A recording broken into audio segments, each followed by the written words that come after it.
noite para todo mundo que está nos ouvindo aí do Brasil. Já começa dando curtida nesse vídeo. Se você está gostando da nossa Semana do Autismo, feita com muito carinho, com muito amor para todas as famílias e profissionais que querem pensar nas pessoas, nos indivíduos autistas, eu peço para vocês darem curtida nesse vídeo, que agora vem um dos assuntos mais pedidos por todos os meus seguidores: seletividade alimentar. Antes de começarmos eu chamar a minha deusa da seletividade alimentar, eu vou pedir para vocês testarem o som comigo. Se vocês estão me ouvindo bem, peço por favor para vocês digitarem 1 nos comentários. Digitem 1 aqui no comentário se o som tá legal, se vocês estão me ouvindo bem. Peço também para vocês mandarem muitas perguntas. Já estou com perguntas ainda acumuladas da outra live. Vamos tentar responder no final dessa live. Mas já comecem a mandar perguntas. Chama a avó que dá aquele docinho pro seu filho, que dá aquele bolo de chocolate pro seu filho. Chama todo mundo para cá para assistir essa live, tá? E mandem bastante coraçõezinhos pra gente, que a gente adora, tá bom? Então, vamos lá com vocês hoje, Adriana Siqueira, gente. Boa noite, Dria. Boa noite, Shelly. Boa noite a todos. Prazer estar aqui com vocês. Nossa, o prazer é todo meu, gente. Adriana Siqueira, hoje no Brasil, uma das maiores especialistas, dos maiores nomes em seletividade alimentar. Eu sou muita honra de ter você aqui comigo hoje, Dri. Conta um pouquinho pra gente do seu trabalho, como é que funciona o seu trabalho, como é que são os seus estudos em seletividade alimentar. Eu que agradeço, Shelly. Bem, eu trabalho basicamente também com autismo, com atraso de desenvolvimento, com crianças, com adultos, trabalho com doenças autoimunes, trabalho com paralisia, trabalho com síndromes e todas essas questões de atrasos mesmo, e também o autismo. Por que eu me especializei mais em seletividade alimentar, né? Porque eu tenho um filho com autismo, e ele tinha uma seletividade extrema, assim, até quase 5 anos de idade era só líquidos, e as pessoas que trabalhavam com ele não conseguiam me ajudar, as coisas nunca avançavam. E daí eu dei um basta naquilo tudo e comecei a comprar livros de seletividade alimentar, comecei a comprar tudo que era curso que eu achava de seletividade alimentar, porque eu queria sanar um problema que era meu aqui de casa. E com isso eu fui achando um mundo de seletividade alimentar lá fora, que infelizmente a gente não tem ainda no Brasil. Eu me deparei com clínicas nos Estados Unidos que trabalham com seletividade há mais de 20 anos, que são específicas para tratamento de seletividade, e ainda um sonho maior ainda com equipes multidisciplinares, né? E quando eu comecei a estudar isso, sem brincadeira, Tia, o primeiro curso que eu fiz de capacitação em seletividade alimentar, eu acho que eu passei o curso mais chorando do que outra coisa, porque eu pensava como que ninguém me falou isso antes. Como que eu cheguei até aqui com meu filho com quase 5 anos de idade e eu não sabia de nada disso, porque era um misto assim de emoção de estar lá aprendendo aquilo e ao mesmo tempo de uma raiva assim dentro de Indignação. Como é que as pessoas não sabiam, de indignação.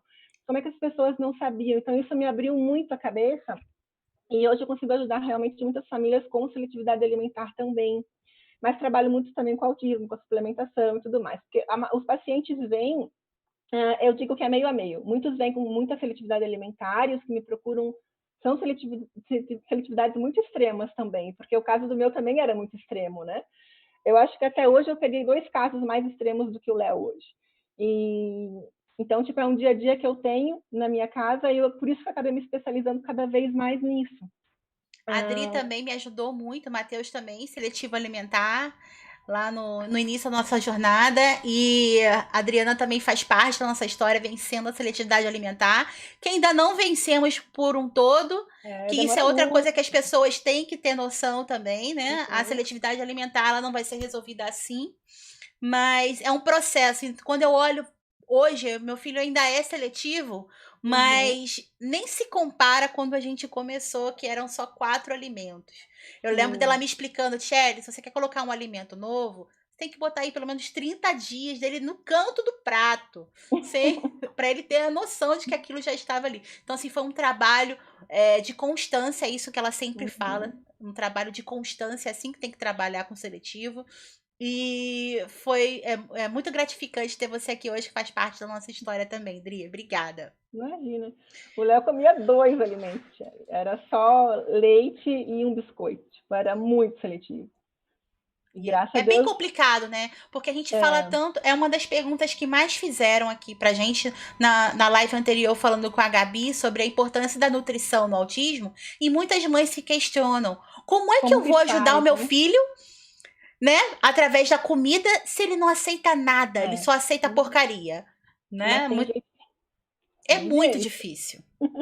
E aí Mas tem o cheiro, tem a textura, tem a cor, tem o lugar onde ele come, tem o movimento que tem que fazer para comer. Não, muitas vezes as crianças querem pegar com a mão, outras não é. podem tocar. O meu, por exemplo, não podia tocar, não podia sujar a Uhum. mão. O meu Então, também não.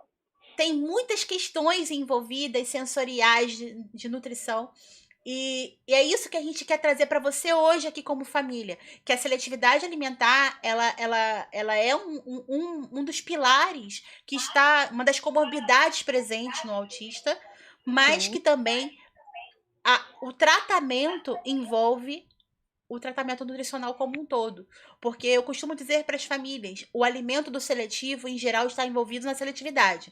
Aquilo que ele Uhum. escolhe para comer é o que vai estar ali criando aquele ciclo vicioso de inflamação, de desorganização imunológica, sensorial e provocando seletividade. Principalmente os seletivos mais extremos. Geralmente os mais extremos comem só aquilo lá e geralmente aquilo lá está fazendo mal para eles mesmos. Como é que E é funciona difícil. essa prevalência de seletividade alimentar no autista? Como é que todos os autistas são de alguma forma seletivos? Não são todos que são seletivos, mas de uma gama imensa que eu tenho de pacientes, que são quase 700 pacientes atendidos, Shelley, eu diria que eu posso contar na palma das duas mãos quantos meus pacientes que comem legumes, verduras e frutas de uma forma apropriada.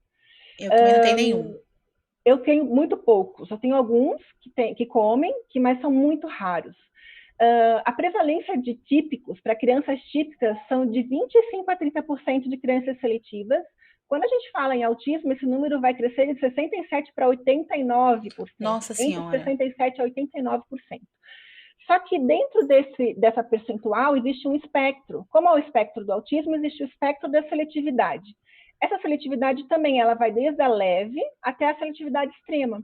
E tem muitas famílias, por exemplo, que elas, dependendo de como que é o modelo da família, como que é a alimentação da família em casa, eu já recebi, por exemplo, pessoas que vêm para consultar para ter um tratamento nutricional e uma suplementação, mas a criança só comia miojo, batata e poucas coisas também, mas o ambiente da família também era isso. Então, para eles, aquilo lá não era considerado uma Normal. seletividade, era normal, porque comia, entendeu? Uhum. Agora, quando tem as pessoas que têm um ambiente diferente, a criança come muito pouco, essa é a família que acaba procurando para o tratamento da seletividade.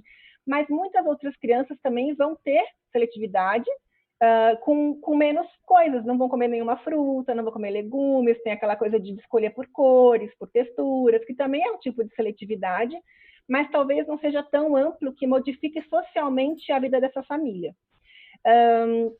Existe essa prevalência tão maior no autismo, né? A gente pode pensar que já tem um atraso de desenvolvimento, tem uma dificuldade, sempre um atraso de modificação das texturas. Então, com 6 meses o bebê vai começar a comer o pastorzinho, daqui a pouco ele começa a pegar as coisas. Então, ele já tem, às vezes, uma dificuldade desde ali, de começar nas texturas, de mudar da textura do pastoso para a textura de uma comida de adulto. Tudo isso pode já ficar num atraso de desenvolvimento, que é mais comum, pelo atraso do autismo mesmo.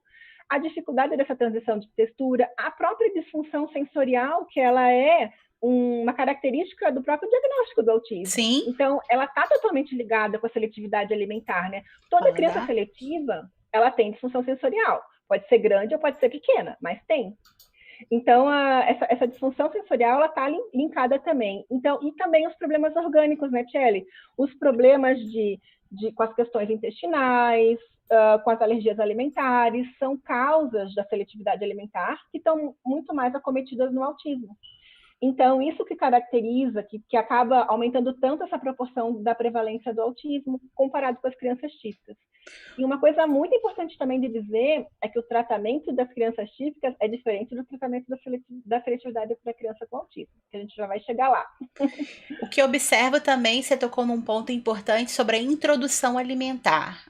Muitas vezes essa introdução alimentar, infelizmente, ainda não é feita por nutricionistas. O pediatra tá ali de frente, isso desde que o mundo é mundo, o pediatra que faz essa introdução alimentar, mas seria talvez para o futuro, com a mudança com o aumento da prevalência do autismo, do que está acontecendo com o autismo hoje no mundo, que essa visão da introdução alimentar fosse feita junto com o nutricionista. E essa introdução fosse feita de uma forma mais adequada e individualizada para cada criança.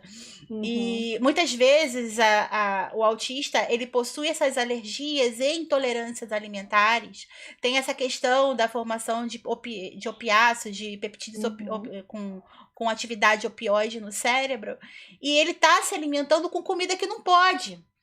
E aí a criança começa a entrar num ciclo vicioso inflamatório já bebezinha. Já.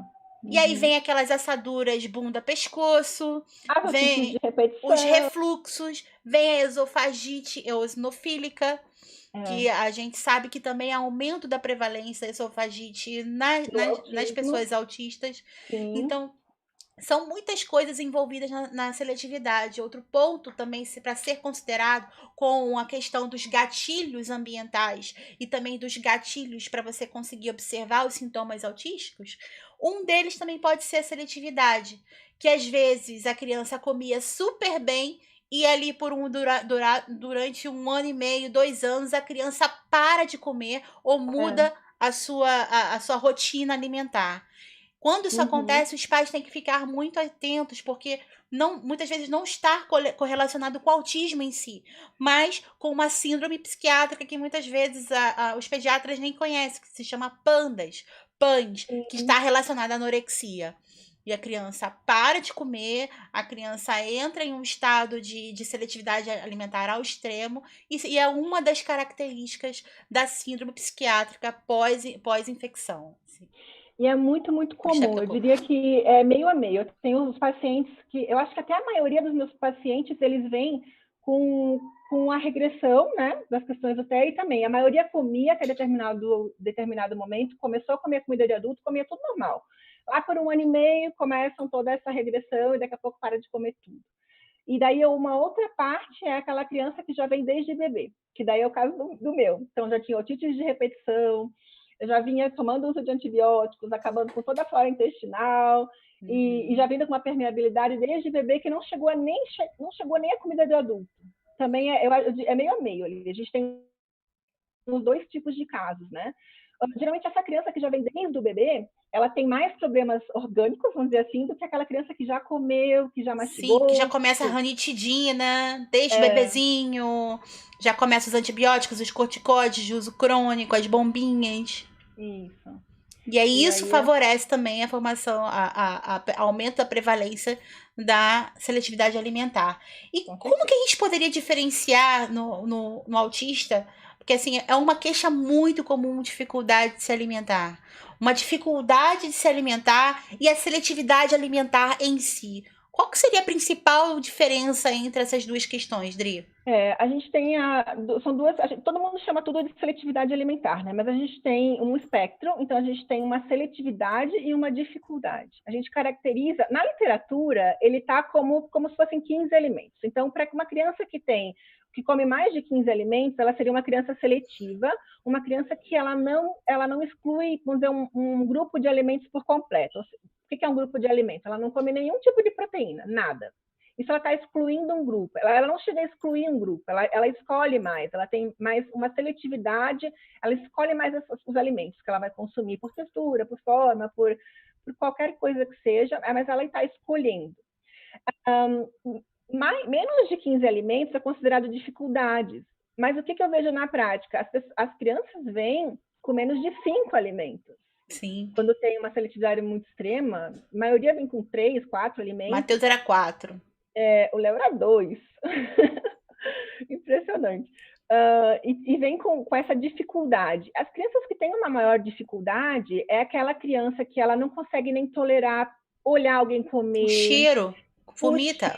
O cheiro é muito difícil de controle. Ela não consegue, às vezes por temperatura, ela não consegue ver o outro, que ela dá ânsia, ela não consegue não tocar em nenhum alimento. O Léo era assim, ele não pegava absolutamente nada do chão, ele era aquela criança, bebê que saía engatinhando para lá e para cá e não pegava uma coisinha do chão, não precisava me preocupar com nada. Existem relatos de crianças autistas que só poderiam ser alimentadas dormindo, porque Imagina. quando acordavam, se vissem o que estavam se alimentando, elas entravam em crise e também vomitavam. Sim. Só, então, quando dormia, imagina a vida da família que durante a noite era o horário da alimentação, Uhum. porque ele dormia e aí a mãe teria que ficar acordada para poder alimentar essa criança. Então, assim, Uhum. é muito sério o que a seletividade alimentar pode trazer para a família. Sim.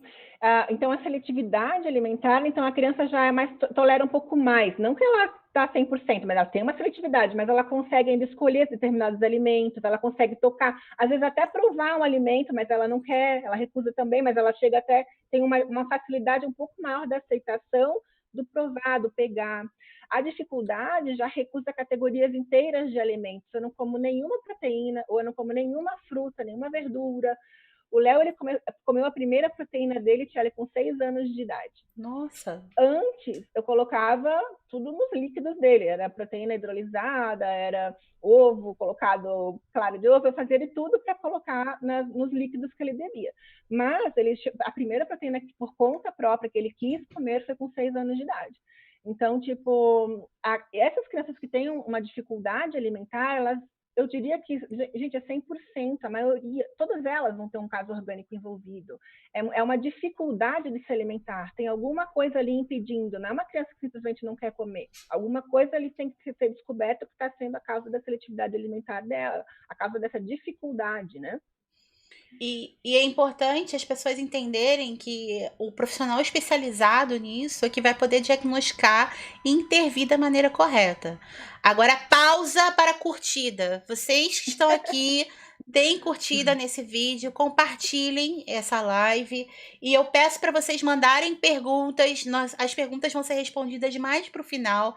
No decorrer da live, eu vou selecionando algumas perguntas aqui. Não deixe de mandar essa pergunta. Não deixe de tirar a sua dúvida aqui com a gente. A gente vai tentar responder o máximo de perguntas, mas eu preciso que vocês enviem essas perguntas e também deem curtida nesse vídeo, tá bom?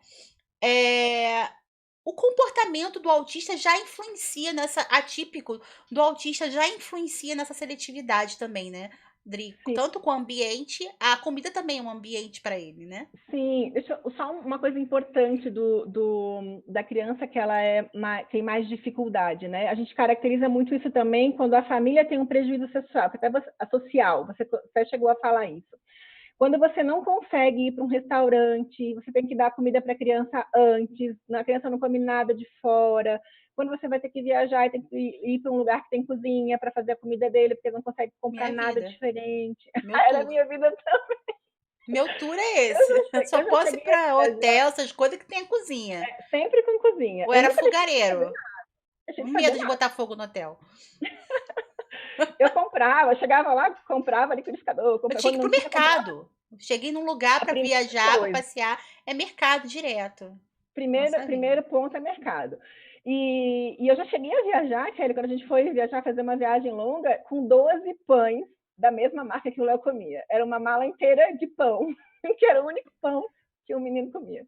Já cheguei a Matheus fazer também já isso. aconteceu isso. E isso acaba prejudicando a vida social da família, né? Sim. Não é fácil ter um seletivo em casa, né? Você não sabe, às vezes, faz mil coisas, e joga fora, porque a criança nunca come, tenta que ele experimenta e nada acontece. Você chega uma hora que você Frustração. frustra, estressa e você larga Dinheiro tudo e no deixa. lixo, né? Vai jogar um pão caríssimo, cheio das farinhas de amêndoa. Imagina. Vou botar lá quase 50 reais no lixo. Não dá, né? E é o que acontece. E daí a família o quê? Estressa, fica e acaba deixando. Ou quando vai tentar alimentar essa criança, aquele estresse, aquela berreiro, ninguém mais come junto na família. Isso já gerando um prejuízo social para a família também, né? E isso é um Sim. seletivo, isso é uma dificuldade alimentar da criança mesmo. Geralmente, a criança seletiva, o autista, ele não aparenta estar com fome. Então, se você... Uma coisa importante, gente, não adianta dar um remédio para aumentar o apetite, que eu vejo muitas pessoas indo, vou dar um remédio para aumentar o apetite do meu filho. Ele vai comer o dobro das mesmas coisas, ele não vai variar o Sim. tipo do alimento. Uma coisa importante é que a maioria dos autistas, das crianças seletivas, elas não estão em baixo peso. A maioria são crianças que estão no peso ideal, Ou obesas. ou obesas, ou muitas vêm com sobrepeso e obesidade, porque comem alimentos ruins numa quantidade maior, uma quantidade adequada, mais calóricos, mas não necessariamente ele está com baixo peso, são poucos que vêm com baixo peso. Então, essa criança vai no pediatra, tá tudo bem, tá crescendo, tem Sim. peso, mas ele é uma criança totalmente desnutrida, não tem. As pessoas têm a falsa visão, né, de que a criança gordinha tá Tá saudável. saudável, é. E é engana trouxa. Sim, então eles geralmente não têm esse interesse pelo alimento, porque os outros estão comendo, não presta atenção no alimento. Então, esse negócio de falar, vamos fazer uma carinha bonitinha, porque ele vai achar lindo e vai comer, não funciona com a criança com autismo. Vamos ler uma historinha ali para dizer que a comida é muito legal, que ele tem que comer. Nem não funciona muito com o autismo. Depende do grau da criança, obviamente, depende da idade dela, mas para a maioria não funciona. Sim. Então, é muito diferente de tratar o típico da criança com autismo. É uma coisa mais metódica. É o próprio comportamento atípico já da criança, já leva é um dos sinais e sintomas. A comida também é um ambiente, é um comportamento atípico para ela também. Exatamente. É mais um pilar ali, até mesmo que faz parte do diagnóstico. A sua rigidez em relação à comida. Aí tu imagina, Tiele, que alimentar-se, né? É simplesmente você bota o alimento na boca, mastiga e engole. É tão fácil, né? Não. Simplesmente vai lá e faz. Eu vejo muitos profissionais trabalharem com o alimento, bota na língua, bota na boca, bota na língua, bota na boca, e não sai daqui, não sai daqui. Como se fosse simplesmente a partir do momento que ela botar esse alimento na boca e comer, tudo vai estar resolvido. Não. E, na verdade, não é bem assim. Existem órgãos, existem músculos, os sentidos, a história alimentar da criança, como que é essa a hipotonia família. de face, que muitas vezes não é investigada. Exatamente. O próprio atraso de desenvolvimento, a questão nutricional da criança, está tudo interligado. A criança que baba muito. Não tem força muscular na boca. Até mesmo para mastigar. Cansa. É chato. É ruim. Sim. Tem muita coisa envolvida. Então, às vezes, um tratamento e um trabalho muito comportamental, ou muito boca, também não vai funcionar com essa criança que tem uma dificuldade alimentar. E às vezes acontece dos pais nem saberem se o filho é seletivo? Acontece isso muito também? Para achar que tá tudo normal? Qual que seria o perfil de uma criança seletiva? A criança seletiva, geralmente ela não tem esse interesse realmente pelo alimento. Ela está feliz comendo sempre as mesmas coisas, não quer mudar formas, ela não expande o tipo do alimento. Vamos dizer, ela come a carne, mas tem que ser a carne cortadinha daquele jeito. Aí a mãe, naquele jeitinho, tem que estar quentinho, tem que estar com aquela tostadinho. E os pais, sem querer, gente, eu também fiz isso. A gente colabora com a seletividade dos nossos filhos, porque a gente fica com medo se não comer. A gente é totalmente compreensível, porque ele quer que o filho esteja nutrido, né? Por isso que é importante, quando a gente for fazer um planejamento nutricional para uma criança seletiva, a primeira coisa que eu faço, que eu tento priorizar, é deixar essa criança nutrida com os alimentos que ela come, mudando poucas coisas, botando suplementos, tentando modificar aquilo que a criança está comendo para que os pais, eles saibam que ela está sendo nutrida com aquilo lá agora. Sim. Mesmo que sejam poucos alimentos. Para quê? Porque a família daí diminui essa ansiedade e consegue tratar, porque o tratamento não vai ser resolvido em alguns meses, podem vir anos. E como é que a gente investiga as causas da seletividade, Dri? Quais são as principais causas da seletividade alimentar? Que é uma das perguntas também que os pais mais fazem, estão fazendo aqui pra gente. Isso. Primeira coisa são coisas orgânicas, que você vai ter que investigar. Primeiro é a base. Se tiver algum problema orgânico, é o que vai ter que ser tratado primeiro. Meu filho, ele ficou 2 anos fazendo TO, fazendo integração sensorial e 1000 coisas focadas na comida que não levaram a absolutamente nenhuma comida a mais. Por quê? Porque tinha uma causa base. Meu filho teve esofagite eosinofílica. E eu ia em gastro, eu saía de gastro, eu ia em alergologista, saía de alergologista, e o Léo não tinha nada nos exames de sangue, de alergias alimentares por IgE, não davam nada. E eu só tinha o meu exame de alergia de IgE. Eles falavam, isso aqui não serve para nada, não tem comprovação científica, pode jogar fora. E em 2018, né, entrou para o consenso de alergia alimentar, as alergias Graças a Deus. Graças a Deus entrou tudo lá.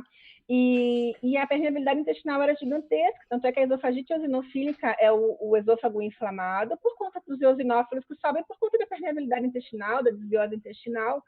E imagina, estava o esôfago totalmente inflamado, então ele só bebia, ele não comia, por quê? Porque doía. Sim. Mas ele não tinha capacidade de me dizer que doía. De dizer isso. Então a gente está lidando com crianças que também não sabem expressar o que dói. Então eu não tinha um sintoma para eu chegar lá no médico e falar, ele está sentindo tal coisa. E quando eu fui pesquisar e ler sobre a seletividade alimentar, eu comecei a ver todas as causas orgânicas possíveis que eram acometidas na seletividade alimentar. Primeira coisa, desordens gastrointestinais, que nós temos um prato cheio aí para autismo já. Doença inflamatória intestinal, alergias alimentares, tanto mediadas por IgE quanto não mediadas por IgE.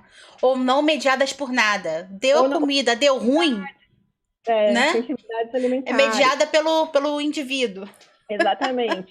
Refluxo, constipação, diarreia, má absorção, esofagite eosinofílica. Quando eu descobri que meu filho tinha esofagite, eu fui pesquisar. Existe um estudo gigantesco com 45 mil crianças com autismo, comparadas com um grupo controle de quase 200 mil crianças típicas. E eles acharam que a criança com autismo tinha 4 vezes mais esofagite eosinofílica que as crianças típicas. Meu Deus, não tem esse estudo, quero. Eu te dou. Porque olha só, uma coisa que as pessoas precisam pensar também no caso da esofagite eosinofílica, que é muito pouco investigada no autismo, infelizmente ainda. A gente falou mais cedo sobre as desordens gastrointestinais, sobre os problemas intestinais, até mesmo da hipocloridria no estômago, que vai favorecer a essas desordens intestinais, e a fermentação, a própria fermentação, o barrigão do seu boneco, vai aumentar a pressão intraabdominal. E cada vez que a criança come, a chance de ter refluxo daquele alimento é muito maior.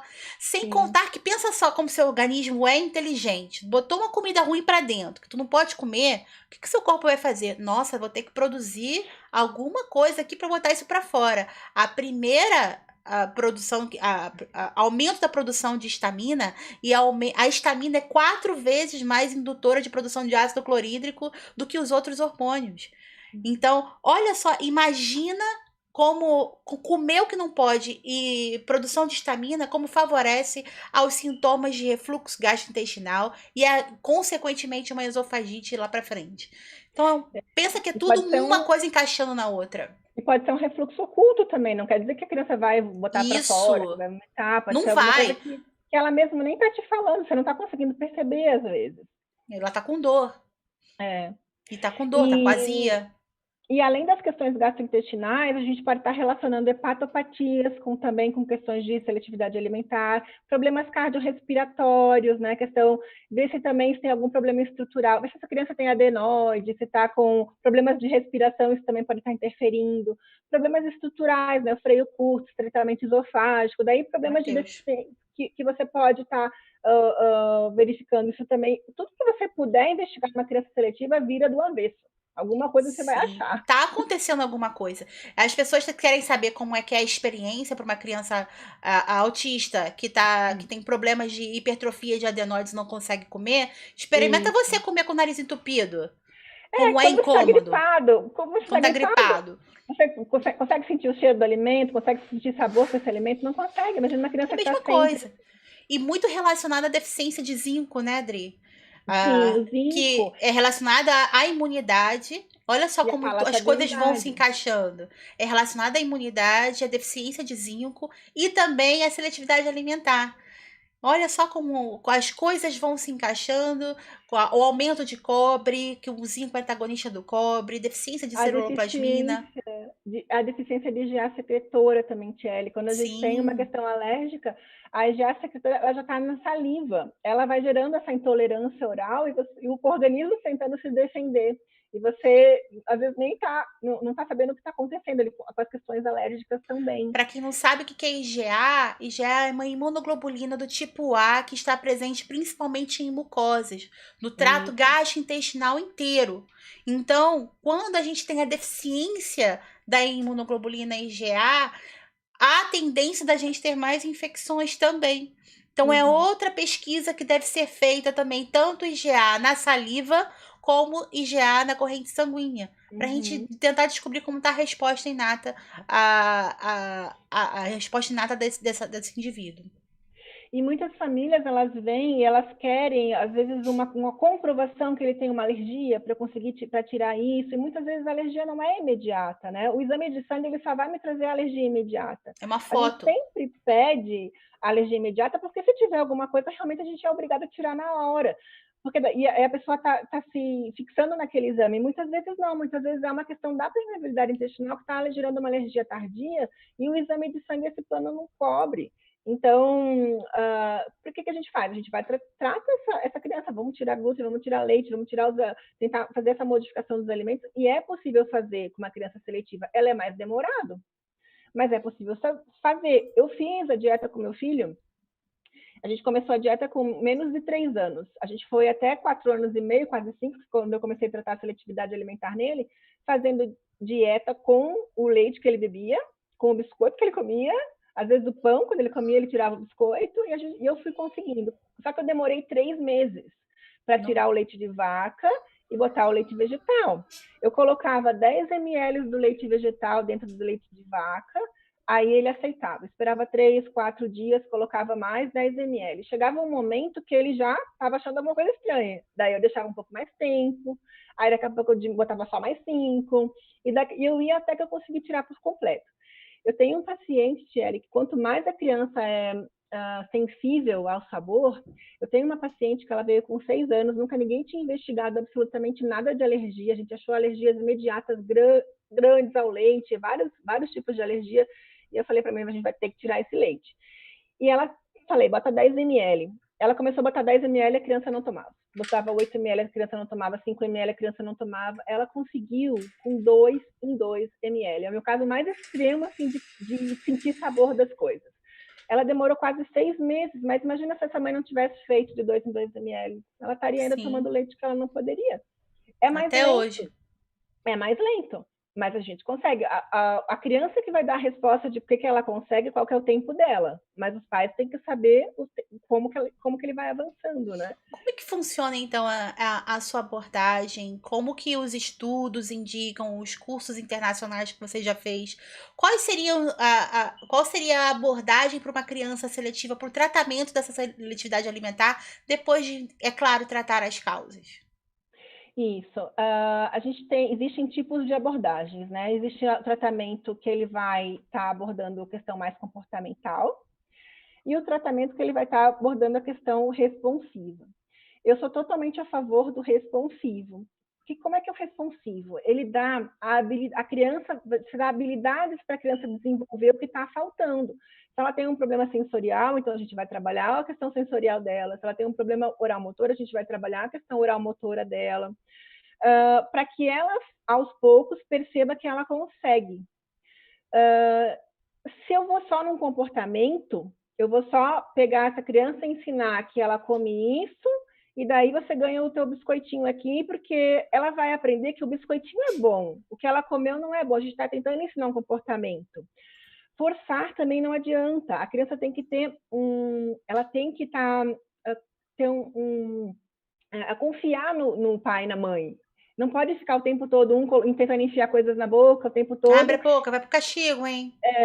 Eu dou um exemplo, Tiela, eu vou fazer uma analogia aqui para vocês. Eu dou um exemplo para os pais se colocarem no lugar da criança, tá? Quando eu falo, imagina que agora você não tem mais nada do teu arrozinho, teu feijãozinho, tua carninha, não vai comer mais nada disso.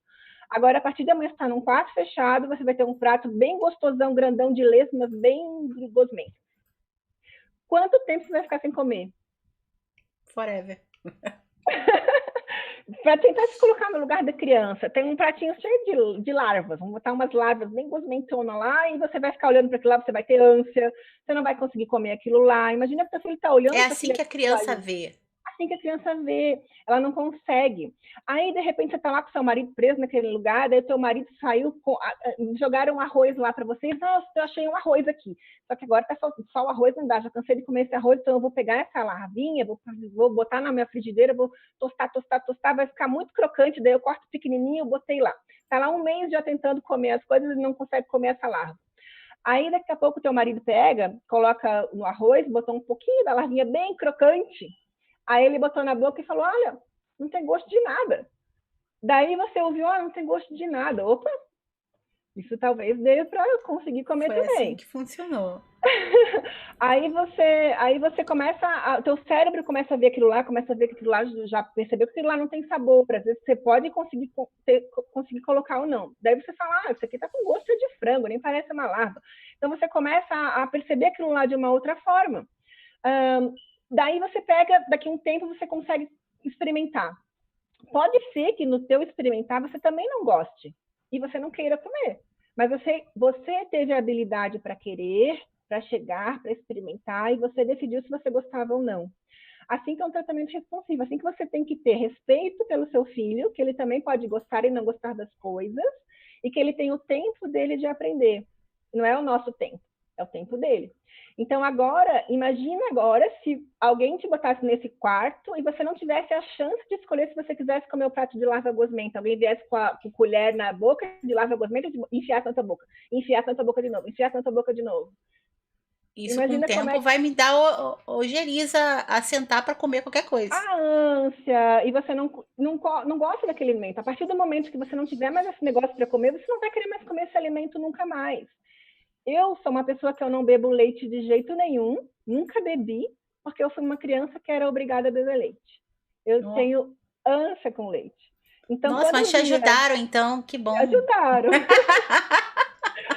Quando eu via as terapeutas trabalhar com o meu filho num lugar todo cheio de almofadinha, meio ele preso, né? Preso entre aspas, porque não podia meio que se mexer e botava o alimento na língua, na boca, eu falei, eu não quero isso para ele, porque isso vai gerar mais repulsa. Se o tratamento do seu filho está gerando repulsa, é porque não é o tratamento adequado.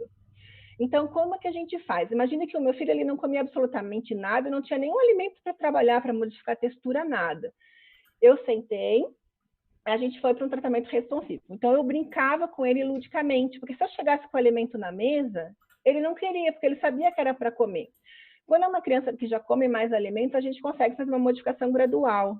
É diferente quando tem alimentos sólidos, quando tem algum tipo de alimento que tem mais de uma coisa, porque se a criança vem também só comendo sopa o dia inteiro, tomando mamadeira o dia inteiro, eu não vou mexer nessa mamadeira, porque a probabilidade dele não comer mais esse alimento é maior do que ele aumentar a Não é para quantidade de fazer aquele alimento. negócio de deixa com fome, né? Jamais deixar com fome. A criança vai ficar sem comer, capaz dela parar de comer o alimento que ela come e não aceitar mais nada do que expandir o alimento. Não funciona. Então, o tratamento responsivo, imagine que o Léo, quando eu comecei a tratar a seletividade, tratamos a esofagite, tu acha que ele começou a comer do nada, porque a esofagite estava tratada? Ele era uma criança de 5 anos de idade que nunca tinha mastigado na vida. Ele não sabia mastigar, ele fazia amassamento central de língua. Eu tive que ensinar a mastigar, eu tive que ver as questões sensoriais, eu tive que trabalhar tudo por um conjunto. Então, eu ia de 3 vezes por semana, a gente sentava no quarto de terapia que eu tenho aqui em casa, a gente sentava na mesa, ia para o chão e a gente brincava com alimentos. Uma coisa muito importante, Tiele, as pessoas brincam com alimento de comer, de casinha. Não é esse o sentido. Eu não quero vou dar para a criança brincar de comidinha, de fazer a comidinha, de dar a comidinha para o bonequinho. Eu vejo muita gente fazer isso. E, na verdade, quando eu quero trabalhar ludicamente com a criança, eu quero sem a intenção dela comer.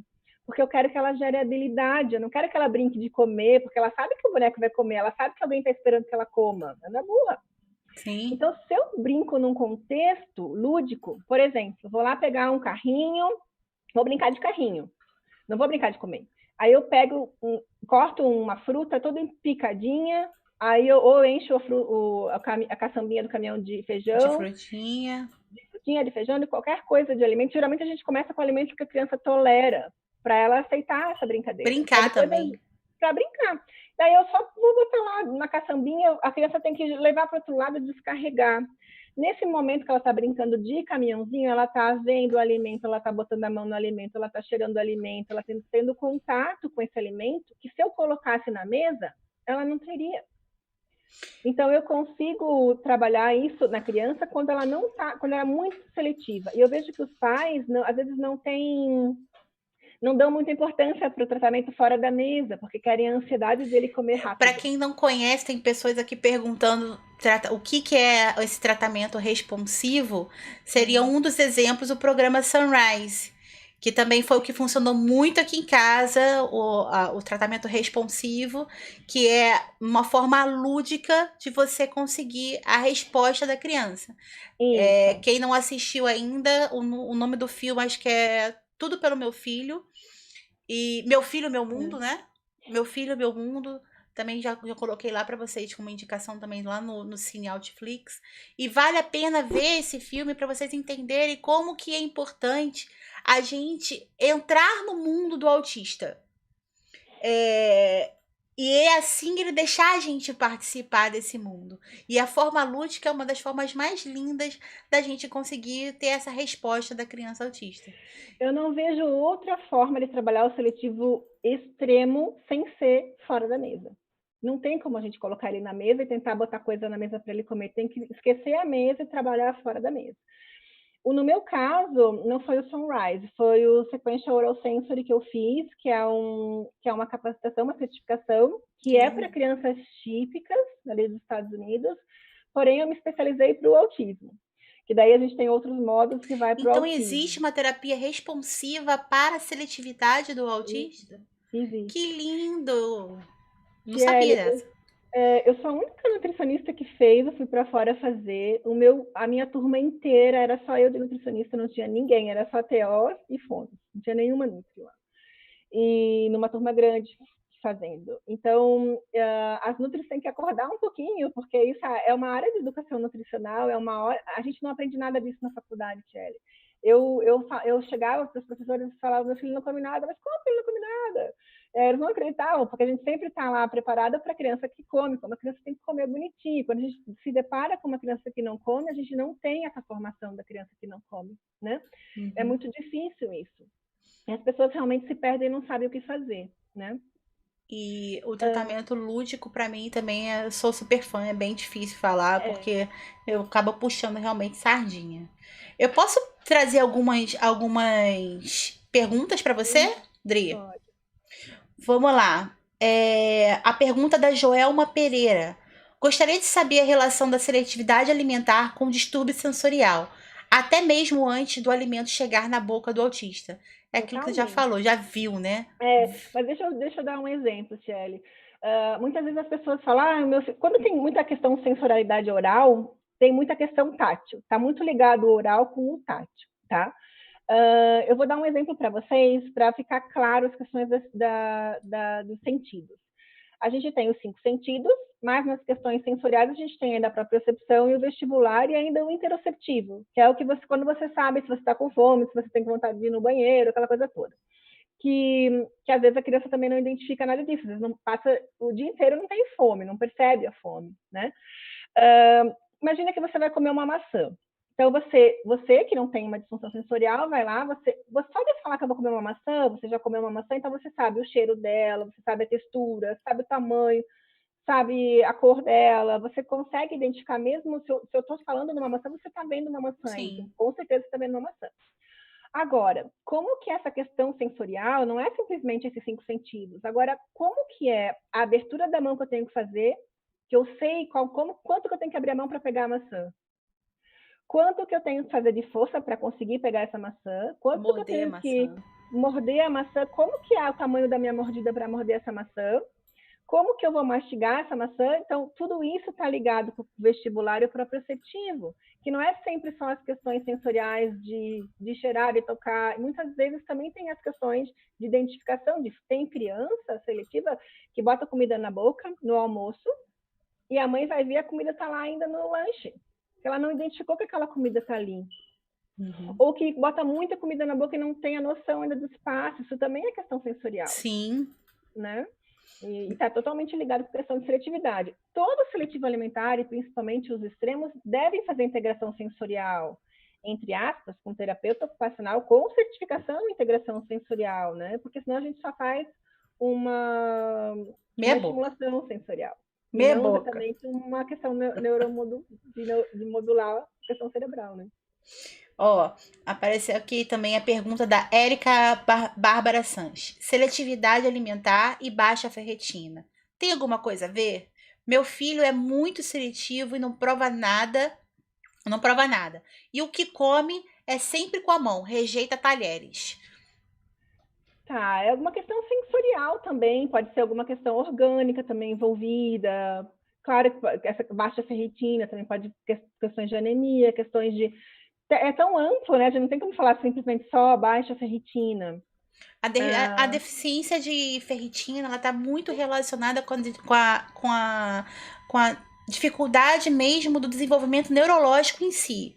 Sim. Ferritina baixa tá fritando, gente. Ferritina abaixo de 60, ferritina, olha, eu já tô falando até número. Ferritina muito baixa, ela pode estar fritando, porque o seu cérebro precisa de uma ferritina um pouquinho mais alta, das hemácias funcionando bem, sendo carreadas, o ferro, carreando o ferro para as hemácias Uhum. super bem, para que o cérebro seja devidamente circulante, o sangue levando oxigênio, levando os nutrientes.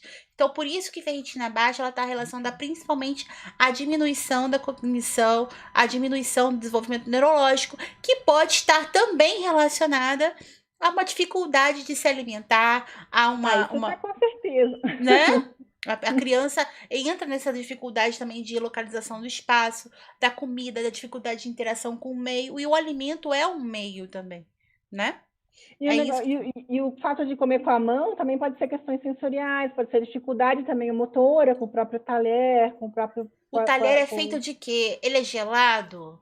Exatamente, mudar a consistência. Às vezes é o talher A de aço, né? Às vezes é o inox, gelado, às vezes de inox, às o vezes de é o. plástico parece molenga.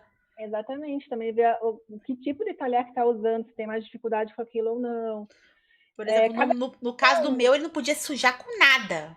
aqui também não. Botou qualquer coisinha, podia cair uma gota de alguma coisa na blusa, ele já tirava a blusa. Isso, Era não bem podia se sujar. Cheio de lero-lero na hora de sujar. Puxou uma pontinha do dedo, caiu uma gota de alguma coisa, tinha que limpar, porque já se irritava com aquilo, aí acabava, não queria comer mais. Então, isso é bem difícil também. Na hora dessa questão do se sujar, do pegar na comida, né? Pergunta da Lígia Galvão. Ai, um beijo, Lígia! Pergunta da Lígia Galvão.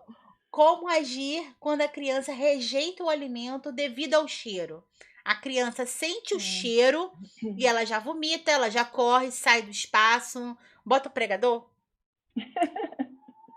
O cheiro é o mais difícil, gente. Eu acho o mais difícil o cheiro. Até tem umas dicas no Instagram uma vez, porque é muito difícil porque você não tem o controle do cheiro do outro, né? É muito difícil, a textura A é mais percepção fácil, do a cheiro. percepção desse cheiro. Você não sabe o quanto que ele está sentindo esse cheiro ou não. Geralmente as crianças que percebem muito o cheiro, elas preferem os alimentos que não sejam, a não ser que são os alimentos que elas gostam, né? Mas os que elas não gostam, o ideal é que não seja tão quente, porque os alimentos muito quentes, eles exalam mais cheiros. Então, cuidar, às vezes, tem que aproximar aos poucos dos cheiros, mas geralmente aproximar com os cheiros que ela gosta primeiro, para depois entrar nos cheiros que gostam menos. Também é uma questão, como qualquer outra questão sensorial, é uma questão de dessensibilização, não forçando a criança a cheirar, mas fazendo com que ela se acostume a alguns cheiros, ver como é que é a tolerância dela com aquilo. Porque dá alimentos, às vezes, não tão quentes, fazer com que a criança às vezes participe de alguns momentos, mas não obrigue a participar disso, para que ela tolere esse cheiro aos poucos, né? Mas eu tenho crianças com muito cheiro, porque elas vão pegar um biscoito, vão pegar alguma coisa, elas cheiram, e daí se ela não gostou daquilo lá, ou às vezes não tem cheiro de nada, mas ela sente o cheiro, ela bota de lado. É bem difícil mesmo. A gente tem alguns óleos que dá para usar para disfarçar o cheiro de algumas coisas, dar algumas No ambiente, né? possibilidades. É igual a criança que se suja. Se ela tem o nojo de se sujar, deixa um paninho do lado e deixa ela se limpar. Ela não é obrigada a também faço passar isso. aquela horror porque ela se Você sujou. tem Não que é assim, aprender a se sujar. Para de lero-lero. não tem que Não, eu também aprender não limpo. desse jeito. Tem que limpar. Porque ela vai aprender aquilo lá, que ela pode limpar. A intenção não é de sensibilizar para que ela obrigue a criança a aceitar aquilo, mas não, para que ela aprenda como ela consegue lidar com aquilo. Então, deixar o se sujar, ela vai aprender que ela pode limpar. Cheirar alguma coisa muito ruim, ela pode cheirar um olhinho essencial, ela pode cheirar alguma coisa mais gostosa que ela gosta, também para ela aprender que ela pode tolerar. Para ela E ir muitas vezes aprendendo. esse cheiro leva, por exemplo, à ânsia de vômito. Leva. Alguns óleos essenciais ajudam, né, a diminuir essa ânsia de vômito relativa ao cheiro. Também, algumas homeopatias. Gengibre, tangerina, são alguns óleos, os cítricos, eles ajudam muito a diminuir essa resposta, na verdade é uma resposta vagal, de vômito, que a criança pode sentir, por isso que ela evita muito o cheiro também, né? Você tá achando aquela comida maravilhosa, mas para ela tá com cheiro de cocô. Para ela tá ruim. E na verdade ela tem que aprender a lidar com isso, porque o cheiro da comida não vai mudar. Então a gente tem que tentar meios para ensiná-la de como tolerar isso. E não simplesmente não oferecer mais nada, que às vezes é uma coisa gostosa, mas ela tem que começar a tolerar aos poucos, assim que ela vai aprender a dessensibilizar. O que acontece assim, que eu vejo muito que a criança, por exemplo, ela não tolera o cheiro, ela não tolera ninguém ver ninguém comendo, ela não quer nada a ver com a comida. Então, por exemplo, a família senta para comer numa mesa, a criança já sai daquele ambiente, vai para outro lugar, porque ela não quer contato com o alimento, ela não quer ver os pais comendo e ela não quer sentir o cheiro. A gente sabe que isso acontece muito, que é muito difícil, mas é um processo, é uma constância. E lembrar que não vai tudo se resolver em 1 mês, 2 meses, 6 meses, 1 ano. Eu tô aqui já com 3 anos, quase 4 anos trabalhando em seletividade alimentar. Eu hoje não considero mais o Léo tão seletivo assim, porque já come legumes, come algumas frutas, come feijão, come lentilha, come mil coisas. O meu come, mas eu tenho que convencê-lo. Algumas coisas eu tenho que pedir para provar, mas ele prova tudo que eu peço hoje. Não é uma criança que sai correndo com ânsia, entendeu? Então eu já não é uma coisa que me modifica socialmente, que eu posso ir num restaurante, posso pedir o arrozinho dele, posso pedir a carninha dele que ele vai comer, posso pedir até um legume no restaurante que ele vai comer. Então isso já modificou muito. Só que é um processo de eu aprender a respeitá-lo e ele saber o momento que ele pode. Eu queria falar também que as crianças que já vêm comendo determinados alimentos, existem outros tipos de terapia também, que são as terapias de modificação gradual. A gente fala modificação gradual de textura. Geralmente os pais, eles querem o quê? Adicionar um alimento novo. Quero adicionar alimento novo, quero variar o cardápio. E daí talvez eles se frustram quando eu falo, agora você vai trabalhar com o alimento que ele come. Porque geralmente as crianças que são muito seletivas, elas são muito rígidas. Então, elas não querem modificar o biscoito, elas não querem modificar a batata, elas não querem modificar nada. Elas fazem um scanner do prato delas e tem que ser daquele jeito. Sim. E quando a gente quer tratar o seletivo, a gente tem que começar a quebrar a rigidez dele. Como que a gente quebra a rigidez dele? A gente tem que começar a modificar os alimentos que ele come. Vou dar um exemplo. Se tem uma criança que só come batata frita é muito comum, né? Muitos vêm comendo batata frita. Não tem glúten, não tem leite? Tem muitos que vêm comendo só a batata frita e só aceita palito. Aí tem os mais extremos ainda, que não pode ter nenhum pontinho mais escurinho que já tira, ou ele já elimina a batata. Ou vão dizer que se eu corto a batata no meio, ele já não come. E tem os outros que não, que você pode comer a batata palito, eu posso fazer algum outro tipo de batata que já está aceitando também, mas também frita. Eu trabalho com os mesmos alimentos e os pais, às vezes, têm que ficar 1 mês inteiro, 2 meses inteiros, 3 meses inteiros, trabalhando o que a criança come, para que eu consiga modificar ao máximo como o alimento que ela come. Então, eu vou cortar uma batata no meio. Pode ser que eu vou botar um monte de batata como ele come e uma batata cortada no meio. Pode ser que essa criança demore 2 dias para comer, 3 dias para comer, 5 dias para comer, mas ela vai comer, porque é batata com batata. Não vai estar ninguém lá falando, meu filho, come essa batatinha aqui, ela está cortada, mas é uma modificação, né? É uma modificação muito de leve, por isso que é lento. É uma modificação muito de leve. E depende da sensibilidade de cada criança. Tem criança que vai aceitar comer rápido, tem criança que vai ficar 2 semanas inteiras para tolerar aquela batata cortada no meio. Então, eu desestruturo tudo que a criança come. Se ela está acostumada a comer o pão inteiro, vamos cortar ele no meio. Vamos cortar ele em triângulo. vamos cortar ele em tirinha, mas eu não vou expor o pão inteiro cortado em tirinha, porque ele também vai deixar de comer o pão inteiro. Então eu dou o pão normal e dou o pão um pedacinho de tirinha. Eu dou a batata normal, como ele come, dou uma cortada no meio. E daí eu tenho que ver, identificar o quanto ele está tolerando para eu aumentar essa quantidade. Então eu começo a desestruturar tudo. A criança comeu o nuggets dela e ela come com a mão inteira, então ela vai continuar comendo com a mão inteira, mas eu vou cortar um no meio, vou cortar um e quatro. A batata frita, foi um processo que eu fiz aqui, que o Léo começou a comer batata, e daí ele comia só batata industrializada, pelo menos era só a batata e não tinha pelo menos o resto, mas era industrializada, eu fazia ela em casa. Aí eu comecei a cortar ela. Quando ele começou a aceitar cortada já em 4 pedaços, estava tudo cortadinho no prato, o que eu fiz? Comprei uma batata Smile, aquelas batatas carinhas, cortei ela em 4 fatias e botei uma fatia no meio. Quando ele come a batata Smile, ela já está com uma textura diferente, ela é um Ela é mais purê fofinha. fofinha. Aí ele começa, eu vou começando a identificar, ele começou a aceitar. Então, ao invés de encher um prato de batata Smile no dia seguinte, eu vou colocar 2 pedacinhos da batata Smile. Isso é o processo gradual. Daí, daqui a pouco, eu compro uma batata belga, que ela é mais maiorzinha, mais estufadinha. Eu compro uma batata bolinha. Posso trabalhar com as coisas que estão vindo industrializadas, que é o que ele come. Para depois ir pro natural.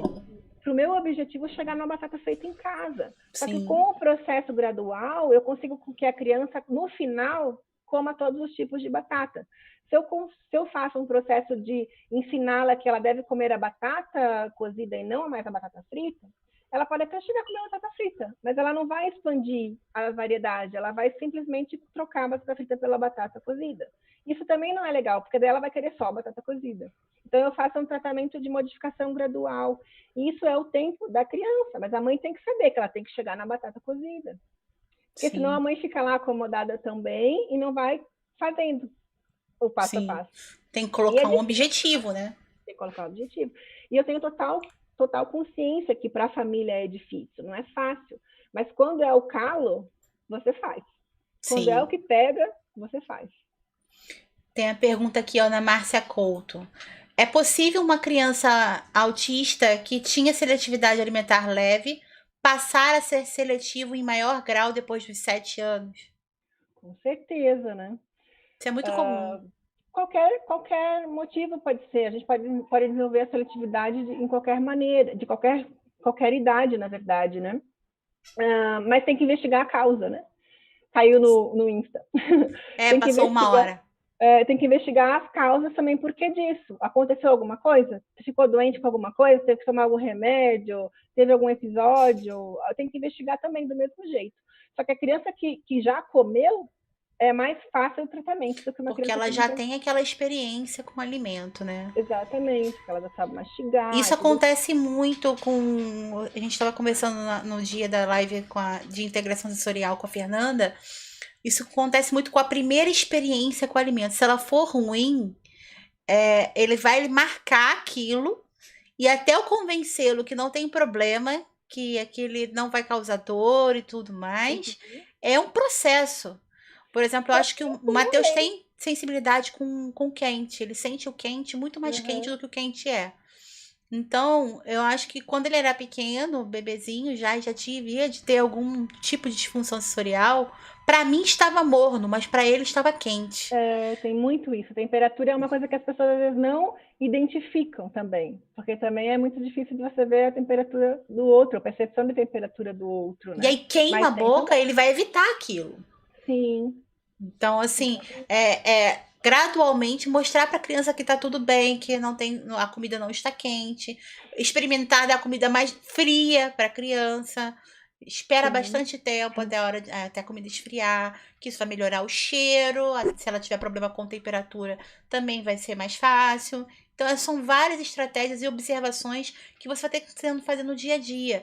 É um processo cansativo, mas é um processo que é importante para a criança não entrar, inclusive, num processo de destruição crônica. É uma desnutrição guiada. É uma desnutrição, exatamente, porque não tem micronutriente necessário para o desenvolvimento. Aí as pessoas têm muita dúvida, né, Tchelle, de como fazer a dieta para uma criança que é tão seletiva. É uma pergunta que tá aqui. pegar com o seu nutricionista, ver o que ele come naquele momento. Eu já peguei casos que foram nutricionistas e voltaram com aquela dieta linda, que vai comer de tudo no dia seguinte. Isso não funciona. Você tem que ver o que a criança comeu, o que ela está faltando de nutriente, acrescentar suplemento, ver o que se a criança vem tomando leite de vaca com Nescau, com chocolate com açúcar, a gente vai começar a focar nisso. Então, eu vou começar a trocar esse leite de vaca pelo leite vegetal aos poucos, adicionar um cacau sem açúcar, vou melhorar a nutrição dessa criança aos poucos. É o primeiro passo. Deixar a família menos ansiosa para daí começar a planejar o que a gente pode fazer. Como é que a gente pode mudar esse leite para ele ficar mais saudável? Como é que eu vou chegar com alguns alimentos? A criança come um biscoito, então eu vou começar a quebrar esse biscoito, eu vou começar a tentar inserir um biscoito novo. Eu sempre parto do que a criança já come. Ela come biscoito, a gente Não vai vai mudar o mudar biscoito. tudo no dia seguinte, né? Ela come pão, a gente vai mudar o pão. Eu vou só falar um processo que acontece. Cada um é diferente, tá? O Léo, ele comia pão. Daí eu comecei a colocar os queijos veganos dentro do pão. E o queijo foi um alimento transitório, que a gente fala que é um alimento, quando a gente acha um alimento transitório, parece que as coisas não andam, até achar um start. Aí eles respondem, parece que tudo que a gente está fazendo não está servindo para nada. Vai chegar um momento que, tchum, eles acordam e dá aquele start. E ele gostou muito do queijo vegano. E esse queijo vegano, ele começou a se transformar em várias coisas que comiam com a mão. Então eu botei o queijo no pão, daqui a pouco eu comecei a botar, ele comia o hambúrguer, foi quando ele começou a comer carne. Aí ele comia cachorro quente, comia pizza. Tudo isso é uma coisa também, tá? Eu já fazia dieta há um tempo. Quando ele queria comer, eu tenho a sorte aqui que a gente tem pizzaria vegana, eu tenho o lugar que faz a salsicha que é de carne pura, então eu tenho essa possibilidade aqui. Então ele comia e muitas vezes ele comia uma coisa que não estava na dieta, porque era o interesse dele. Então eu deixava e transformava para dieta. E isso eu vejo também, as pessoas às vezes deixam, mas não colocam de volta para a dieta, porque daí ele está comendo. Mas o interesse é você pegar o interesse da criança e transformar isso numa forma saudável. Se ele se interessa por pizza, então a gente vai começar a fazer formas saudáveis de pizza. Mas talvez a gente tenha que fazer uma modificação gradual da pizza ruim para a pizza boa. Tudo com seletivo é diferente, tudo com seletivo é mais lento, né? Não dá para ficar 100% no ideal, até a gente chegar lá, ainda talvez demore um passo a mais com eles. Daí isso se transformou em várias coisas que ele comia, tudo por conta do queijo. E depois, para eu transformar isso na comida, aí começou a ir queijo para o macarrão, queijo para comida, queijo para batata, que ele comia batata. Então, tudo foi por conta de um alimento que ele gostou muito. E quando isso acontece, quando a gente percebe isso na criança, a gente consegue dar as coisas vão mais rápido. Então, às vezes eu peço para as famílias querem me esconder, às vezes, que a criança come porcaria. E daí eu falei, eu preciso saber o que A ela se gente interessa, não entende, depende do né? que for uma porcaria. Porque daí eu transformo essa porcaria numa coisa boa depois. Então a gente tem que ver qual que é o interesse da criança, né? E crianças que vêm mais novinhas são mais fáceis, obviamente. Quando a criança já vem com 5, 6, 7, 8, 9 anos, que é o caso que eu tenho do menino que chegou agora, que ele só toma iogurte e come Kinder Ovo, com 9 anos de idade, imagina que ele já tem 9 anos de comportamento alimentar, então é mais difícil. Eu já tratei um adulto uma vez, a gente tentou fazer esse tratamento com um adulto de 18 anos que veio comendo nuggets e tomando leite na mamadeira. Então, quanto mais você deixar, o tratamento da seletividade tem que ser uma prioridade, porque quanto mais você deixa, mais comportamento Fica aprendido. grave. É igual você querer fazer uma dieta agora, mudar todo o seu hábito alimentar do dia para a noite com 30, 40 anos. É muito mais difícil do que se E for isso vai família. ficando muito grave. Existem alguns pacientes que no decorrer do tempo a gente tem que intervir e internar. Paciente Sim, que a gente tem que botar internação, tem que botar sonda, a criança tem para de injeção. comer, vai ficando grave. Outra coisa muito importante, as pessoas acabam entrando em fórmulas infantis Sim, prontas, que meu filho não come, eu vou dar essa fórmula infantil, meu filho é alérgico, vou dar essa fórmula infantil, tem algumas famosas aí, eu costumo falar do Neocredo, e, e o uso constante dessas fórmulas podem levar a distúrbios nutricionais muito tão graves quanto a própria seletividade alimentar que estava. E porque agravam a também, seletividade. porque às vezes também não é nem adequado mais para a idade, e elas sempre essas fórmulas vão ter adicionados maltodextrina, vão ter carboidratos muito maior quantidade do que as proteínas. Carboidrato puro. do que as gorduras boas, vão falar inserido gorduras que não são tão boas assim. Então, eu sempre prefiro fazer um suplemento natural. Então, eu vou adicionar um leite vegetal, mais gorduroso, se a criança precisa ganhar peso, eu vou adicionar um Tem que ser triglicerídeo de cadeia individualizado, média, né? vou colocar uma proteína, vou fazer o suplemento de acordo com o que essa criança precisa. E, claro, ela não vai tomar do dia para a noite. Vai ser uma modificação gradual. Por isso que é importante, é um tratamento, né? Não é uma coisa que você resolve do Não é dia uma para a coisa ou noite. outra por dia. Gente, olha só, são muitas perguntas.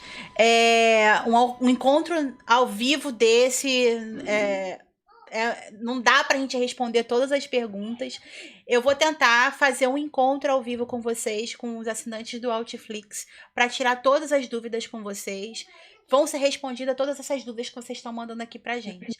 Lembrando que a gente está na Semana do Autismo.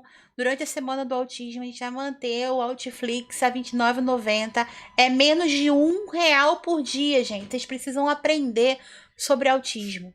Vocês precisam aprender sobre o seu filho, sobre a nutrição. Ó, o meu chegando aqui. Ah, chegou Vocês alguém. precisam. A vozinha. Vocês precisam aprender para poder executar em casa junto com o seu profissional e selecionar bem os seus profissionais também. Então, a Adriana, super capacitada, a Adriana também dá cursos. Você, profissional de saúde, que está aqui, está achando que o mundo do autista, ele precisa de profissionais que estejam abertos a receber nossos filhos. Então, se você é profissional de saúde, você está aqui hoje e você quer se especializar, você quer aprender mais sobre autismo, a Adriana, ela tem cursos. Conta pra gente como é que é seu curso também, Adri. Como que funciona? Eu criei, Tchelle, a Academia Nutrição e Autismo. É linda. Eu acho que é a minha missão de vida passar isso para os outros, né? Não sei se, obviamente, não são todos que sabem, eu era uma arquiteta, eu tinha mestrado, eu dava aula, eu tinha outra profissão e eu entrei no mundo do autismo por conta do meu filho. Eu me especializei em seletividade alimentar por conta dele. Tá quase caindo umas lágrimas aqui já. Eu também, já tô quase aqui. Ai, é complicado isso. E eu tenho um sonho, eu não consigo dar conta de todo mundo. Eu quero muito mais passar esse conhecimento que as nutricionistas tenham a capacidade de dizer quando as pessoas falam que isso não é comprovado cientificamente. A nutrição é a base do tratamento do autista, não é alternativo, como a Gabi falou. A gente tem tudo isso nas mãos, a gente tem a seletividade alimentar para tratar, a gente tem que se especializar e tratar. A gente está com um número de prevalência de autismo gigantesco. E a tendência a A gente não aumentar. sabe onde isso vai parar, gente. Cada vez mais vocês vão se deparar com autistas no consultório de vocês, eles vão fazer o quê? Trabalho meia boca? Ah, vou tirar glúten em leite porque alguém falou que tinha que tirar glúten em leite, ou alguém falou que não tinha comprovação, então sei lá o que eu faço. Você tem que saber o porquê, as implicações biológicas. Então, a Academia de Nutrição é um espaço para profissionais de saúde, para médicos, para nutricionistas. Quem quiser saber sobre nutrição e autismo, todas as implicações biológicas, é um curso enorme de 10 módulos. São 40 horas comigo falando, meu sotaque catarina, todo mundo enjoa de ficar me vendo falar. E eu faço realmente porque eu tenho a missão de que quanto mais profissionais, eu quero encher esse Brasil de profissionais trabalhando com autismo. E logo, logo a gente vai estar também, vou estar lançando o curso de seletividade alimentar para as terapias alimentares, que eu tô na fila. Eu tenho vários cursos de seletividade alimentar, eu estou compilando tudo isso para a gente colocar num curso para os nutricionistas aprenderem a trabalhar a terapia de seletividade alimentar no consultório também, que é uma coisa que a gente não tem nem noção de como fazer isso, a gente não sabe nem que existe, a gente sabe na universidade. Então vambora, minhas nutris do Brasil. Vamos arregaçar as mangas. Os autistas precisam de vocês. A gente precisa também que os médicos tenham consciência de encaminhar os seus pacientes para avaliação com nutricionistas. E as nutricionistas precisam ter essa especialização, precisam estudar mais, precisam ter mais reconhecimento nessa área do autismo. E eu fico muito feliz que isso está mudando. A gente está aqui hoje, por exemplo, falando sobre isso. E você, pai, você, mãe, também tem que aprender.